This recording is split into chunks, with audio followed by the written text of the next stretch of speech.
नमस्कार, मैं कनक। आप देख रहे हैं दैनिक समाचार। आइए नजर डालते हैं आज की कुछ खास खबर की ओर। मुझे यह जानकर प्रसन्नता हुई कि आपकी पढ़ाई जारी है। मैं कुछ पैसों का हूँ, एक समय लगे और आपके पास कुछ भी ना बचे तो घर चलाने के लिए आप अपने गहने बेच देना।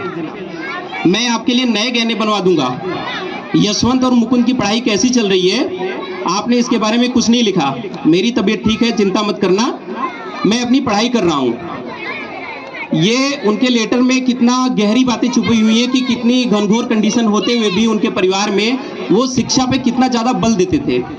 पैसे उनके पास कम होते थे लेकिन फिर भी वो पत्र में अपने जो उनके पुत्र थे उनके पढ़ाई के बारे में ज़रूर पूछा करते थे। तो इस पत्र में हम इतनी गहराइयाँ हैं, उसको हम इस पत्र को पढ़ के समझ सकते हैं। और इसके बाद एक लेटर उन्होंने एडिटोरियल में लिखा था जो कि बहिष्कृत भारत में था।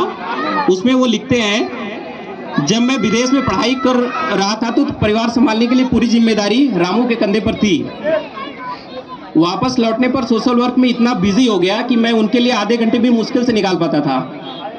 वो उनको बहुत कम टाइम दे पाते थे और वो रामू जी कितना घर चलाती थी और कितना सेक्रीफाइस करती थी, ये उन्होंने उस लेटर में लिखा था। बहिष्कृत भारत के एडिटोरियल में उन्होंने ये चीज़ लिखी थी।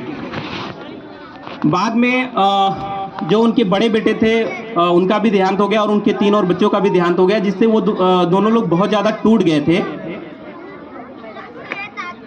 आगे जब वो इंडिया वापस लौट के आते हैं, उनकी इकोनॉमिक कंडीशन ठीक होती है, लेकिन उसके साथ साथ उनकी फैमिली में माता रमाबाई का स्वास्थ्य खराब होना शुरू हो जाता है। इसका एक रीज़न ये भी था कि स्टार्टिंग में जब उनकी शादी हुई थी उस टाइम पीरियड में उनकी कंडीशन इतनी फैमिली की खराब हुआ करती थी, उनको खाने भी के लिए भी दिक्कत होती थी। वो सब भी उनके हेल्थ पर निगेटिव इम्पैक्ट डाला था। और 1935 मई में उनका देहांत हो जाता है। उसके बाद डॉक्टर अंबेडकर जी जब फ्यूनरल ग्राउंड से वापस लौट कर आते हैं तो वो अपने आप को एक रूम में लॉक कर लेते हैं और 1 हफ्ते तक बच्चों की तरह रोते रहते हैं।